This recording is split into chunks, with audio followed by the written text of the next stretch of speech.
வணக்கம். உலக நிலவரங்களுடன் இணைந்திருக்கின்றோம். அமெரிக்க ஜனாதிபதி வெள்ளை மாளிகையில் ஒரு அவசர கூட்டத்தை நடத்தியிருப்பதாக சொல்லப்படுகிறது. இந்த நிலையில் பார்க்கிற போது இந்த போர் ஒப்பந்தம் 3 நாட்களில் முடிவடைய இருக்கக்கூடிய நிலையில் இந்த கூட்டம் நடைபெற்றதாக கூறப்படுகிறது.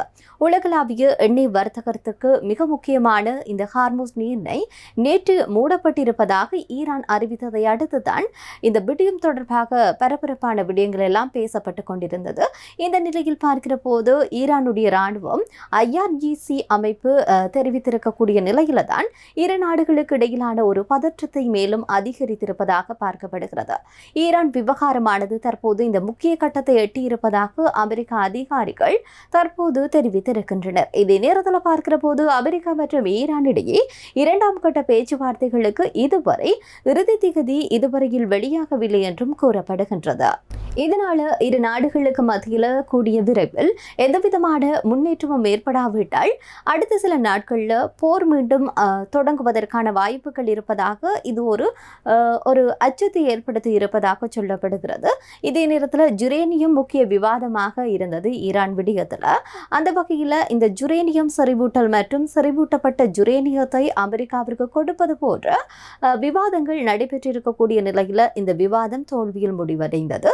இதனூடாகத்தான் இந்த ஹார்முஸ் நீரிணையினுடைய புதிய நெருக்கடி என்பது உருவாகி இருக்கின்றது. மேலும் தொடர்ச்சியாகவே அமெரிக்க ஜனாதிபதி டொனால்ட் ட்ரம்ப் பல்வேறுபட்ட கருத்துக்களை வெளிப்படுத்தி வருகின்றார். அந்த வகையில் பார்க்கிற போது இந்த ஈரானுடனான ஏதேனும் ஒரு ஒப்பந்தம் ஏற்பட போகிறதா என்பது குறித்து தெரிய வரும் என்று சொல்லி இருக்கின்றார்.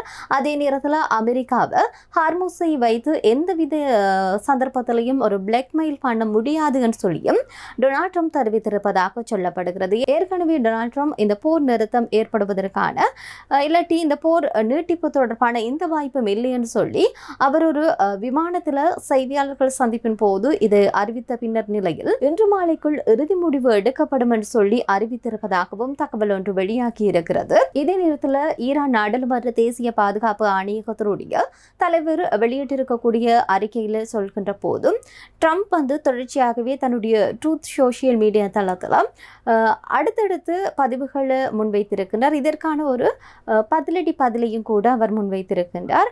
அதாவது அமெரிக்காவிற்கு இந்த ஜுரேனியம் வழங்குவது இல்லாட்டி ஹார்முஸ் நீரிணையை முழுமையாக திறப்பது, அமெரிக்க கடற்படை தடையை தொடர அனுமதிப்பது மற்றும் ஜுரேனிய சரிவாக்கத்தை முற்றிலும் நிறுத்துவது போன்ற ட்ரம்பினுடைய ஏப்ரல் பொய்களில் ஒரு சிறு பகுதி மட்டுமே என்று சொல்லி அவர் அறிக்கை வெளியிட்டிருக்கின்றார். இந்த கூற்றுக்கள் அனைத்தும் உண்மைக்கு புறம்பானவை என்று சொல்லியும் ஈரான் தரப்பு அடித்து கூறியிருக்கிறது. இதே நேரத்தில் இந்த ஹார்முஸ் திறப்பதற்கான நிபந்தனை தொடர்பில் ஈரானில் இருந்து வெளிவந்திருக்கக்கூடிய மற்றும் ஒரு முக்கிய அறிவிப்பில் ஹார்முஸ் நீரிணையை திறக்க வேண்டும் என்று சொன்னால் அமெரிக்கா அதாவது ஈரானுடைய துறைமுகங்கள் மீதான இந்த கடற்படை முடக்கத்தை முழுமையாக நீக்க வேண்டும். இந்த நிபந்தனையை நிறைவேற்றாவிட்டால் ஹார்முஸ் நீரிணையை திறக்க மாட்டோம் என்று சொல்லி ஈரான் தெளிவாக தெரிவித்திருக்கிறது. தொடர்ச்சியாகவே ஈரானும் சில அறிவிப்புகளை வெளியிடுவதனூடாக தன்னுடைய நிலைப்பாட்டை தெரிவித்துக் கொண்டு வருகிறது.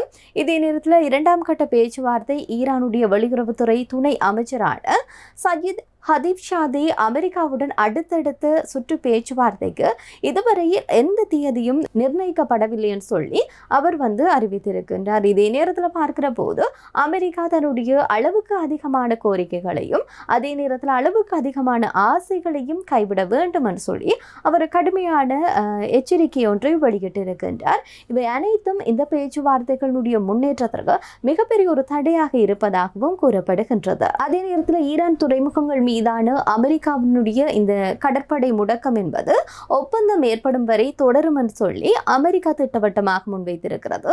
ஈரான் எந்த வகையிலும் அமெரிக்காவை பிளாக்மெயில் செய்ய முடியாது என்று சொல்லியும் எச்சரிக்கையும் அங்கிருந்து வரக்கூடிய பதிவுகளூடாக மீண்டும் மீண்டும் வலியுறுத்துவதாக பார்க்கப்படுகிறது. இதே நேரத்தில் அமெரிக்கா ஈரான் இடையான இந்த புதிய மோதலானது உலகத்தினுடைய பொருளாதார நெருக்கடியை இன்னும் அதிகப்படுத்தியதாகத்தான் மாற்றிவிட்டிருக்கிறது.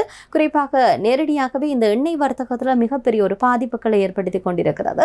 இதே நேரத்தில் இந்த ஹார்மோஸ் திறக்கப்படுமாக வெள்ளிக்கிழமை அறிவிக்கப்பட்டிருக்கக்கூடிய நிலையில் கச்சா எண்ணெயுடைய விலையும் 13% குறைய ஆரம்பித்திருந்தது. மீண்டும் ஹார்மோஸ் நீர்நிலையானது மூடப்பட்டு விட்டது என்று சொல்லி சொன்னதற்கு அப்பாலே பார்க்கிற போதும் கச்சா எண்ணெயினுடைய விலையேற்றமும் அதிகரிக்கக்கூடியதற்கான வாய்ப்புகள் அதிகமாக இருக்கிறது.